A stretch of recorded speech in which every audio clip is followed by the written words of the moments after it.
अपनी बेटी की जब शादी करवाया तो वहां से रिटर्न आएगा क्या भाई? वहां तो सिर्फ जाने वाला है ना, वहां आउटफ्लो इनफ्लो है क्या? नहीं, बेटी की शादी करवाया हूं, अब 4 लाख दे रहा हूं, हर साल 1-1 लाख करके वापस देना। अब बेटा वहां से इनफ्लो आए तो आप बैंक में रीपेमेंट करो, आपको चाहिए था 1 CR, मिला 4 लाख, 4 लाख यूज किया पर्सनल कामों में, अब वहां से इनफ्लो वापस आएगा क्या? नहीं, सब आउटफ्लो है। अगर इनफ्लो आया ही नहीं तो मैं आपका पैसा रीपे कैसे करूं? अब यहाँ पे क्या हुआ, अल्टीमेटली ओवर ड्यूस ग्रो हुआ एंड अल्टीमेटली बैंक को एक दिन रियलाइज हो गया इनको लोन देके मतलब ही नहीं आता। अब मेरे को एक बात बताओ, आज की तारीख में मैं इतने लोन सेंक्शन करता हूं, एग्रीकल्चर को लोन कोई नहीं देता, ना एग्रीकल्चर लैंड के ऊपर लोन मिलता है ना फार्मर्स को लोन मिलता है। एक ही कैटेगरी है फार्मर्स का लोन, वो भी इनको कभी सेंक्शन होता ही नहीं है। 1-2 महीना बैंक में झूलते रहेंगे बट लोन कभी सेंक्शन होता ही नहीं, बिकॉज पता है कि फार्मर हमेशा ओवर ड्यू ग्रो करेगा, बिकॉज जो फार्मर की इनकम है वो उसके ऊपर डिपेंड करती नहीं है। फार्मर की पूरी इनकम क्लाइमेट कंडीशन के ऊपर डिपेंड करती है। अगर इस साल बारिश नहीं हुई, फार्मर रीपेमेंट करेगा क्या?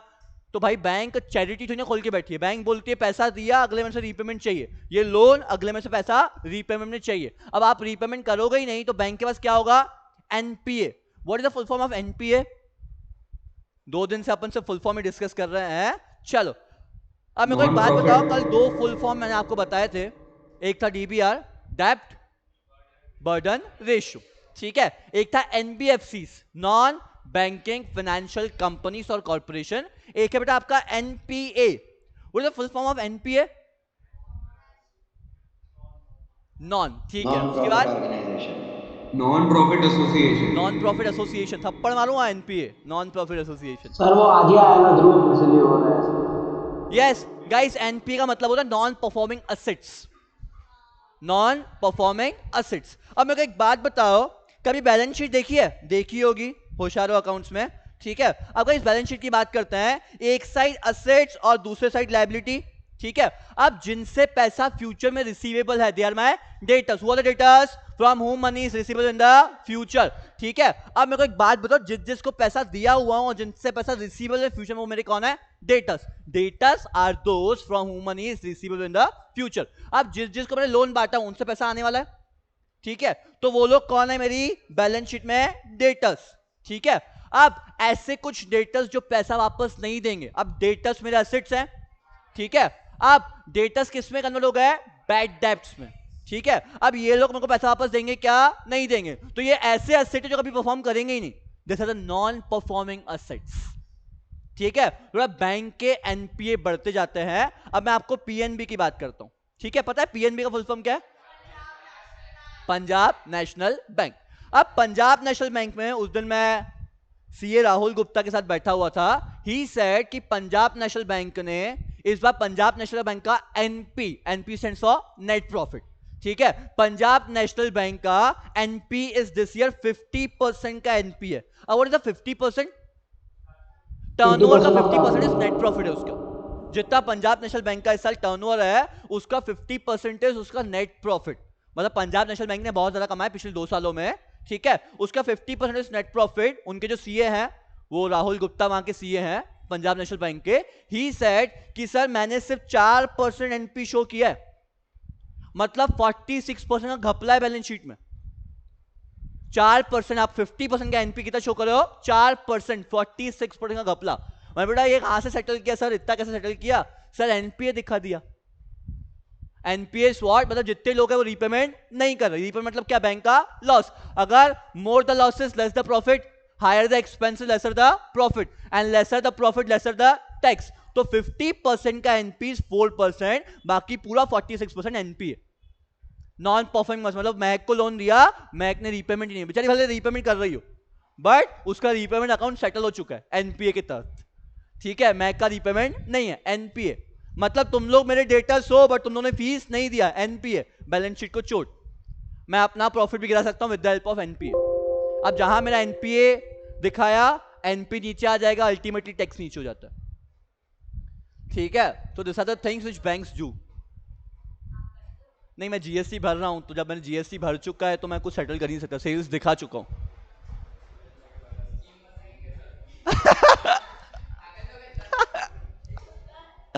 नहीं ठीक है, जब जीएसटी भरना ही तो सेल्स तो दिख ही रहा है ना।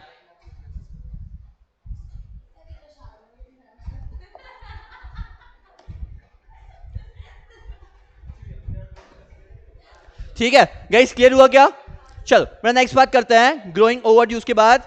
अब guys, and guys I am telling you one thing, work over the short forms, abbreviations पे काम करो.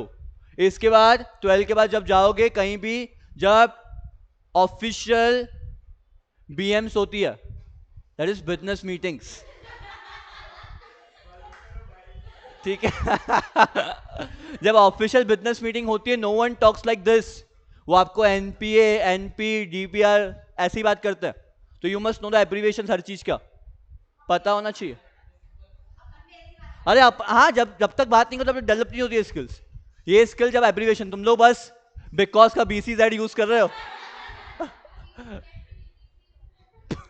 अबे BC नहीं, अच्छा अभी BC में पहुंच गए बिकॉज को. नहीं मैं नहीं यूज कर सकता. बोलेगे, तुम लोग बोलोगे सर चैट पे गाली लिख के भेजते हैं आजकल. ओके इसके के पर तो आ ही चुके हो तुम लोग. ओके का सिर्फ के.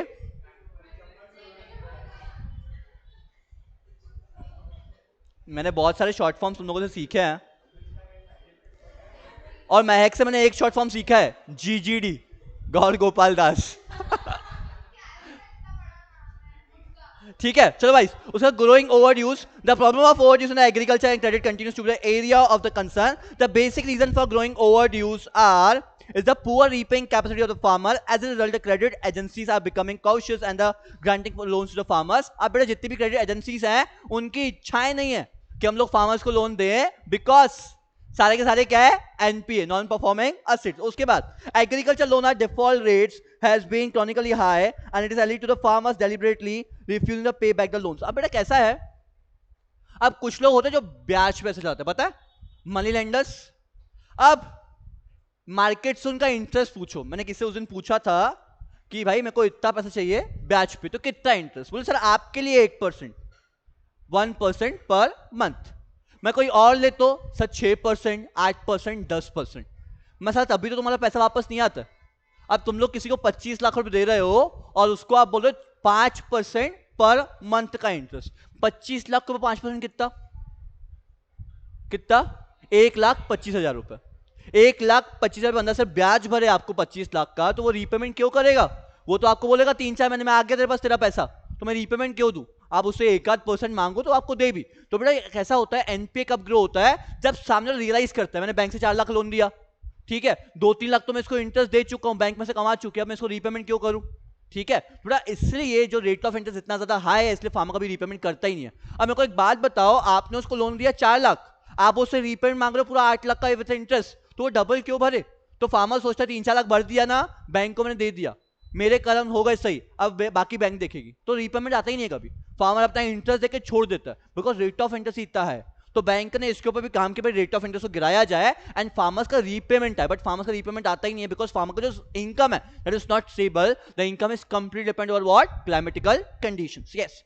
So agriculture loan default being the rate of interest chronically high and the elite that the farmers has been deliberately refusing to pay back the loans, it is threat to the smooth functioning of the banking system and needs to be controlled. But ultimately क्या है, banking system है यहाँ पे hamper होता है. मतलब bank को पता है ना मेरा इतना इनफ्लो आने वाला है, राइट. बैंक एक्सपेक्ट करते इतना इनफ्लो आएगा, बट इनफ्लो आया ही नहीं, एनपीए हो गया. मैं एक्सपेक्ट करूँ ये मंथ में इतना कमाऊंगा, बट आया ही नहीं. That is what, मेरी एक्सपेक्टेशन हर्ट हो गई, तो बेटा अल्टीमेटली बैंक बोलती है अब मैं ऐसा करूंगा ही नहीं, एक्सपेक्टेशन रखूंगा ही नहीं, ठीक है, इसलिए लोन ही दूंगा. Thus the expansion and the promotion of the rural banking sector has taken back seat after reforms. Expect the commercial banks, other the formal institution, fail to develop the culture of the deposit of the mobilization, lending money needy borrowers and effective loan recovery. To improve the situation, banks need to change their approach. ठीक है, banks need to change their approach just being lenders to building up the relationship banking with the borrowers. Farmers should also encourage to inculcate the habits of thrift savings and efficient utilization of financial resources. अब बड़ा bank ultimately काम किस चीज पे कर रही है. अब यू नो व्हाट, जनधन योजना खाता पता है, जनधन योजना खाता पता है, मोदी जी का एक, भाई हमको जनधन योजना खाता नहीं पता है, सुना है जनधन योजना, नहीं सुना है, 3 साल का जमा होता है जनधन खाते को, पता है. अब मेरे को एक बात बताओ, इंडिया में ऐसे कितने लोग हैं जिनके बैंक अकाउंट्स हैं. तुम लोग बोलोगे ऑलमोस्ट, सिटी एरिया में ऑलमोस्ट, गांव में जाओ लोग के बैंक खाते ही नहीं होते, नहीं होते. जब तक बेटा आपका बैंक खाता नहीं तो आपको लोन किस में दूं. लोन कभी कैश में नहीं मिलता, लोन आपके अकाउंट में हिट होता है, ठीक है. अब मेरे को एक बात बताओ, रूरल एरियाज में लोगों के पास बैंक अकाउंट्स ही नहीं है, तो आपके पास सेविंग्स भी नहीं है, एज सिंपल एज दैट। जो घर पे थोड़ा बहुत बच रहा है। अब मेरे को एक बात बताओ, जो रूरल एरियाज में बैंक है, कमर्शियल बैंक का काम क्या होता है? What is the primary function of commercial bank? Acceptance of granting loan and advances. Until and unless you do not deposit what you expect from the bank, जब बड़ा bank के पास inflow ही नहीं, तो बैंक आउटफ्लो कहां से करेगा? RBI से लेके नहीं, हर बार पॉसिबल नहीं कि आरबीआई उसको फंडिंग करेगा और आपको लोन देगा। बैंक यही एक्सपेक्ट करती है कि अल्टीमेटली आपके पास क्या हो? एक्सेप्टेंस ऑफ डिपॉजिट और ग्रांटिंग लोन एंड एडवांसेस हो। तो अब कमर्शियल बैंक का काम हो रहा है कि वो रूरल एरियाज में सेविंग हैबिट बिल्ड कर रही है कि भाई जो अपने फार्मर्स है उनको सेविंग हैबिट कैसे बिल्ड होगी। अब मैं आपको बोलूंगा घर पे पैसा सेव करोगे तो पैसा कभी बढ़ेगा ही नहीं। आप आओ बैंक में पैसा सेव करो in the form of FD, आप इन्वेस्ट करो पैसे को, ठीक है। जब तक बड़ा पैसे को इन्वेस्ट नहीं करोगे उसको इंटरेस्ट भी नहीं मिलेगा। अब ऐसे बहुत सारे फार्मर्स है ना यार, मैं बोलूँ पुअर एंड मार्जिनल फार्मर्स के पास पैसा नहीं है, बट रिच फार्मर्स के पास तो पैसा है। वो लोग तो बैंक में सेविंग कर सकते हैं, जब तक वो सेविंग करेंगे तो कौन यूटिलाइज करेगा? Poor and marginal farmers. Ultimately banking का अप्रोच चेंज हो रहा है, जहां पे बैंक अपने फार्मर्स को डाइवर्ट करे कि भाई सेविंग हैबिट्स पे आओ, और सेविंग हैबिट्स होगी तो अल्टीमेटली क्या होगा? लोन डिस्ट्रीब्यूट हो पाएगा प्रॉपर्ली, ठीक है। सो farmers should also be encouraged to inculcate the habits of trade, that is savings, and efficient utilization of financial resources. For the feature of effective rural credit banking system, refer the Power Booster, Tamil Nadu Women Agriculture, TANWA. guys ये पूछेगा, Tamil Nadu Women in Agriculture. TANWA is a project initiated in Tamil Nadu to train the women in the latest agriculture techniques. guys TANWA, Tamil Nadu Agriculture and Women, Tamil Nadu Women in Agriculture. guys please underline this line, Tamil Nadu Women in Agriculture, ठीक है। अब guys इस programme में क्या होता है? This is the programme initiated by Tamil Nadu. इस programme में मैं आपको बता रहा हूं एग्रीकल्चर सेक्टर इंडिया का डेवलप नहीं हो रहा है। इंडिया का जो एग्रीकल्चर सेक्टर है वहां पे क्या है? Disguised unemployment. What is not disguised unemployment? Requirement 4 की है बट काम कितने कर रहा है? 8 लोग। This is what disguised unemployment. But मैं वही तो बात है, मतलब जितना प्रोडक्शन 4 लोग मिलकर करेंगे उतना ही प्रोडक्शन 8 लोग मिलकर करेंगे, ठीक है। मतलब जो इनकम 4 लोगों में डिस्ट्रीब्यूट होनी चाहिए थी वो इनकम 8 लोगों में डिस्ट्रीब्यूट हो रही है। मतलब 400 का कमाए तो एक बंदा 100 कमाता, अब एक बंदा 50 कमा रहा है, ठीक है। बट अल्टीमेटली क्या हुआ? जीडीपी इंक्रीज हुआ क्या? जीडीपी इंक्रीज हुआ क्या? नहीं। व्हाट इज जीडीपी बेटा? जब आपका प्रोडक्शन इंक्रीज हो तो जीडीपी इंक्रीज हुआ, बट जीडीपी इंक्रीज हुआ क्या? नहीं। तो अल्टीमेटली मेरे को एक बात बताओ, एग्रीकल्चर सेक्टर के ऊपर बर्डन बढ़ गया। मतलब 4 की जगह वहां पे 8 लोग काम कर रहे हैं और एग्रीकल्चर का प्रोडक्टिविटी भी नहीं बढ़ रहा है। अब बेटा एग्रीकल्चर का प्रोडक्टिविटी तब तक नहीं बढ़ेगा जब तक इंडिया अपनी ओल्ड टेक्निक्स यूज करेगा एग्रीकल्चर के लिए। आज भी इंडिया का पूरा agriculture sector somehow the other climatic condition के ऊपर डिपेंड करता है। We don't have a new techniques, we don't have new pesticides and fertilisers जिससे आप अपना ग्रोथ को बढ़ा पाओ। एक ग्रीन रेवोल्यूशन इंट्रोड्यूस हुआ था HYV सीड के चक्कर में, जहां पे अपना ग्रोथ इंक्रीज हुआ था। तो आप तनवा में क्या हुआ? तनवा एक ऐसा प्रोजेक्ट है जहां पे वुमेन्स ने इनिशिएट किया हुआ है कि एग्रीकल्चर सेक्टर में टेक्निक्स को सीखा जाएगा कि एग्रीकल्चर सेक्टर का प्रोडक्शन कैसे बढ़ाया जाए। और अल्टीमेटली कैसा होता है? डू यू नो शंकर अनाज भंडार? कौन पहचानता है? ऑलमोस्ट जेरी भट्ट का। कुछ बोलूंगा तो ऑफेंड मत होना, ठीक है। अब शंकर अनाज भंडार, पता है ग्रेन्स वाले लोग क्या करते हैं? जिनका ग्रेन्स का काम होता है, बड़ा होलसेल वाला काम, ठीक है। ग्रेन्स मतलब जो लोग ग्रोसरीज में डील करते हैं, प्रॉपर ग्रोसरीज, मतलब दाल चावल सिर्फ बेचता है, ठीक है, गेहूं बेचता है। अब उनका काम कैसा होता है? जो बड़े बड़े ट्रेडर्स होते हैं ना, ये लोग सीधा गांव जाते हैं और फार्मर से खेत परचेज करते हैं। कितना है बोल? पूरे खेत का कितना? अब अल्टीमेटली क्या है? फार्मर को पता नहीं होता कि मेरे खेत का एक्चुअल वैल्यू क्या है। अब फार्मर को, ट्रेडर को पता होता है खेत का वैल्यू है, बट फार्मर को कभी नहीं पता उसके खेत का वैल्यू क्या है। मैं एक फार्मर के पास गया, मैंने उसको बोला पूरे खेत का 5 लाख रुपए, बस उसमें माल 10 लाख का।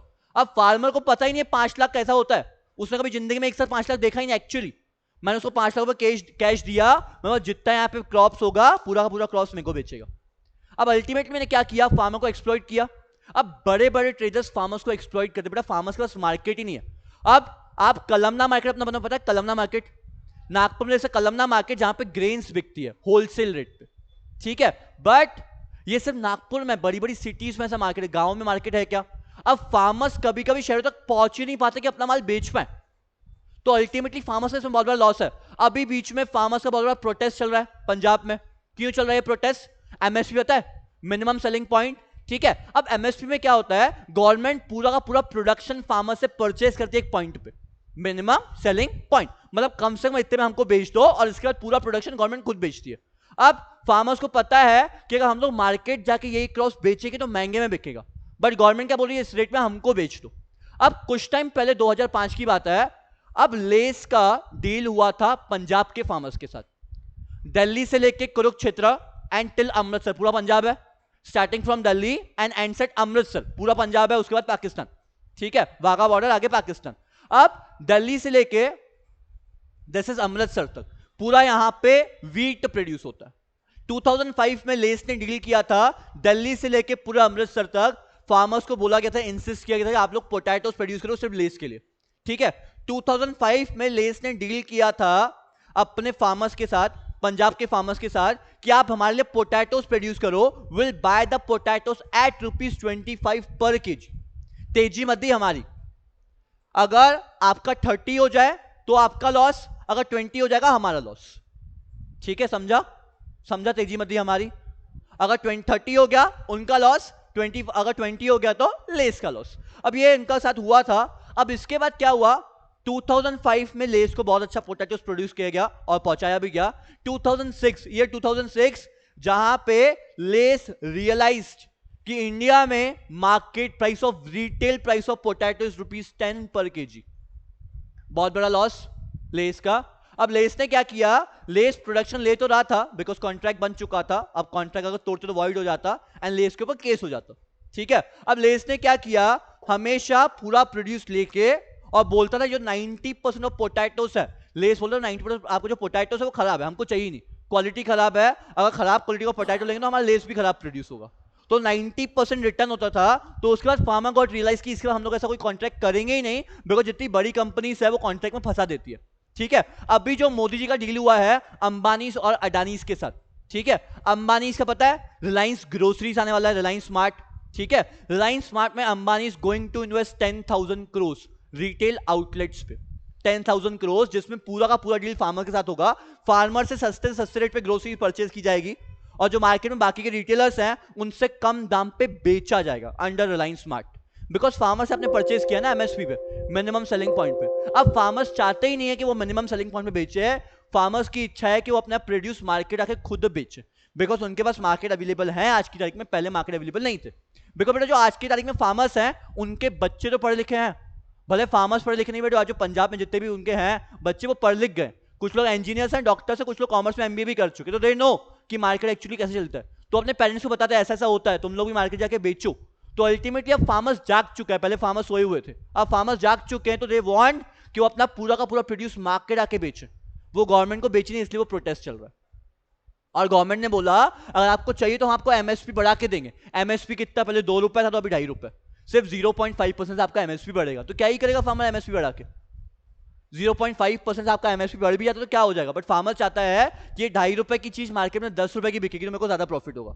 बट गवर्नमेंट चाहती है कि फार्मर्स इस कॉन्ट्रैक्ट को साइन कर ले, और जितने भी पंजाब के कुछ ना कुछ सरपंच भी इन्वॉल्व है उसमें, जो मोदी जी के साथ कॉन्ट्रैक्ट करना चाहते हैं अपनी सीट्स के लिए, तो अल्टीमेटली जो उनका डिसीजन है वो मैटर करेगा, ठीक है। अभी अभी पंजाब का सीएम चेंज हुआ पता है, because of this things only, उसने रिजाइन ही कर दिया।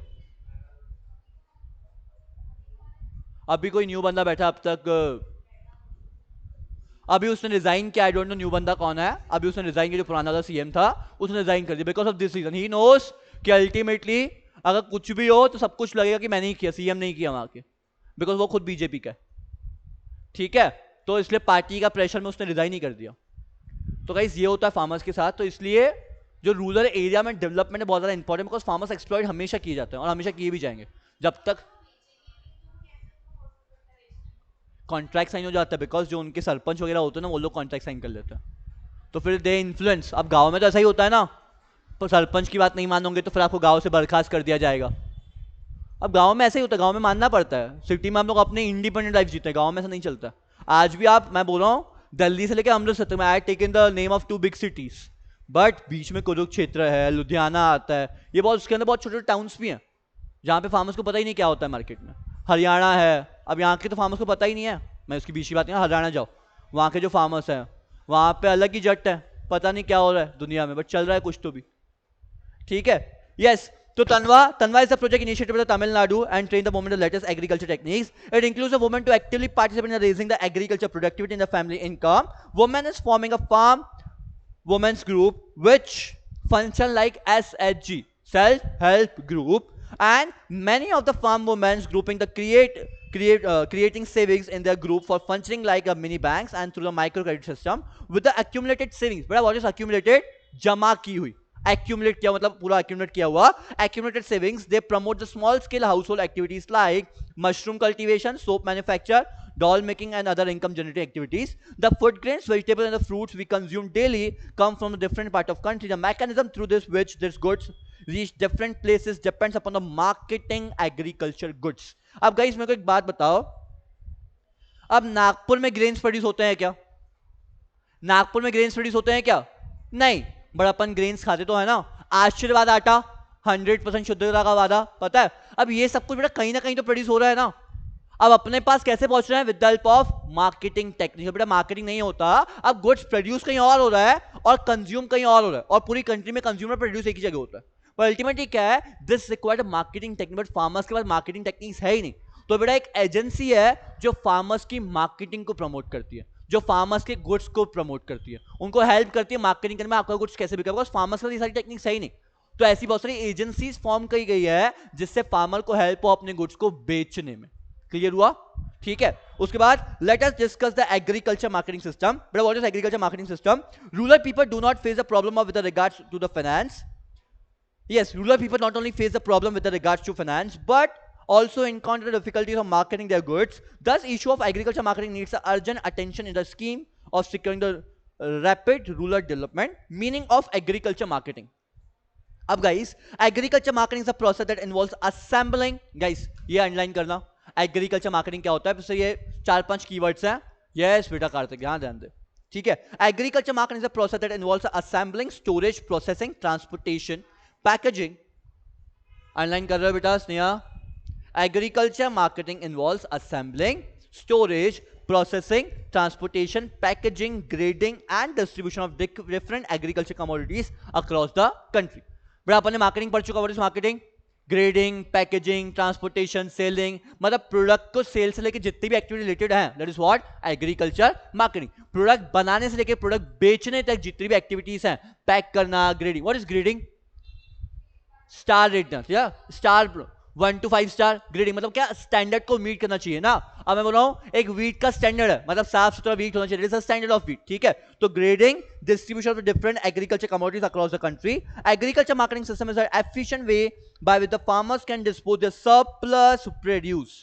But what is surplus produce? The produce which is left after self consumption. मतलब आपके मार्केट में बिकने के बाद जो बच गया. सरप्लस प्रोड्यूस का मतलब होता है the produce which is left after self consumption. के बाद जो बचा वो सरप्लस. मार्केटेबल सरप्लस बेटा. The produce which is left after self consumption. Market self consumption मतलब क्या? अपने एरिया में खिला दिया, उसके बाद जो बच गया. इंडिया के पास पता है मार्केटेबल सरप्लस मतलब क्या? इंडिया ने खुद खा लिया, अब इंडिया के पास बच गया तो इंडिया बाहर एक्सपोर्ट करता है, तो वो मार्केटेबल सरप्लस है इंडिया के लिए.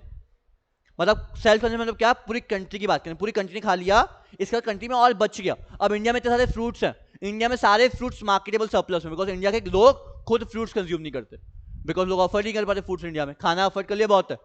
ठीक है. तो जितने फ्रूट्स बचे वो मार्केटेबल सरप्लस में, और जितने भी अच्छे फ्रूट्स हैं. अब नागपुर के ऑरेंजेस, हम लोग कभी अच्छे ऑरेंजेस खाते ही नहीं है, जितने अच्छे ऑरेंजेस वो एक्सपोर्ट होते हैं, मार्केटेबल सरप्लस का पार्ट है. ठीक है. और नागपुर के अच्छे ऑरेंजेस अगर बेचेंगे तो 200 और 300 रुपए दर्जन बिकते हैं, हम लोग खरीदेंगे ही नहीं. हमको 100 रुपए दर्जन और 80 रुपए दर्जन के अंदर चाहिए. जो 200 और 300 रुपए दर्जन है वो सारा एक्सपोर्ट. हम लोग खाते ही नहीं अच्छे ऑरेंजेस. अच्छे ऑरेंजेस हमको दिखाते ही नहीं है, दिखाएंगे तो हमारा मन हो जाएगा और 400 रुपए मांग लेंगे, हम लोग देंगे नहीं 400. भैया उधर तो 50 रुपए मिल रहे हैं. ठीक है. और जो छोटे वाले मिलते हैं वो तो 10 रुपए दर्जन और 12 रुपए दर्जन भी मिलते हैं हमारे नागपुर में.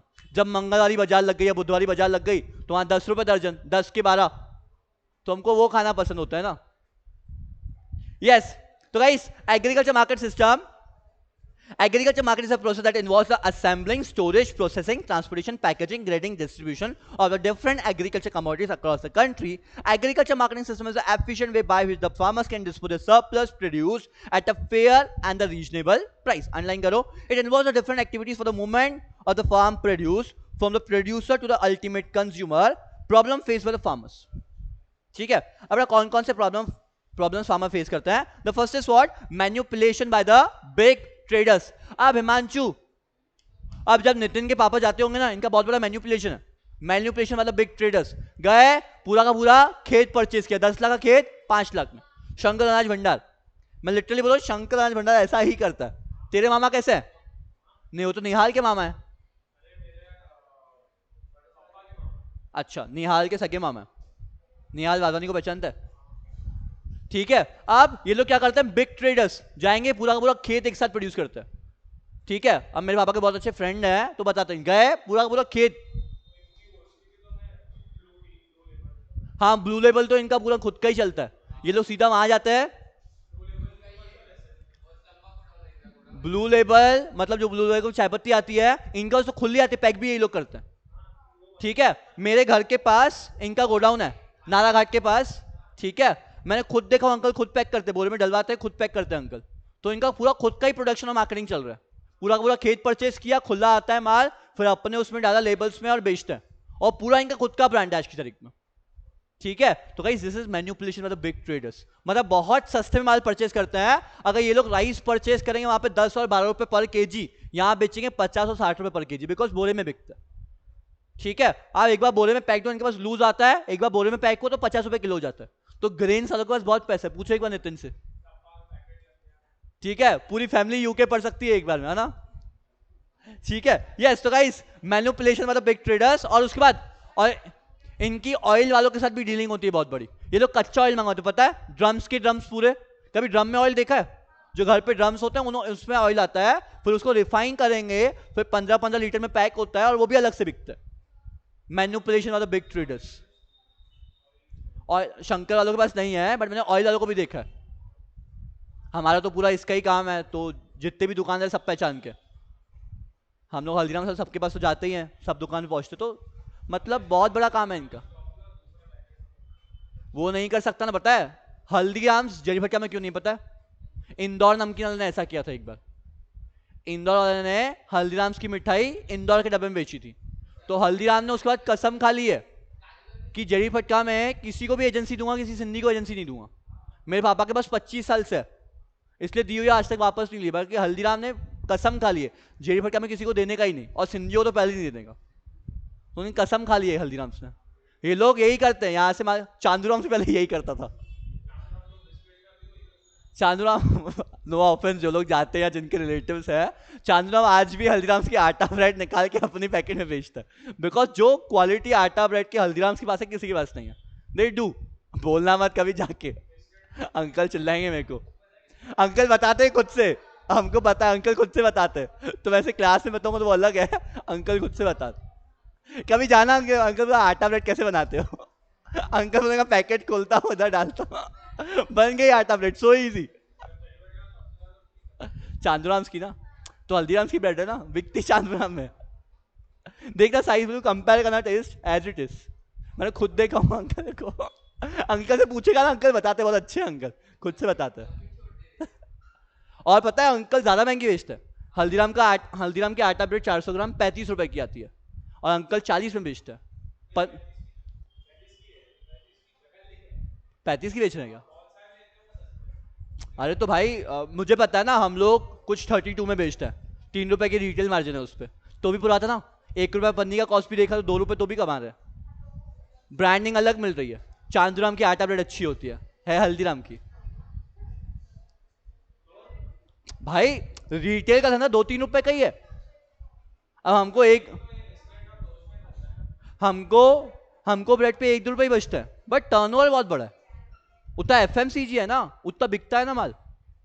अब हम लोग एक दुकान पे 2000 की ब्रेड जाती है, 200 रुपए ही बचते हैं, 10% का ही मार्जिन है, बट बिकती बहुत है.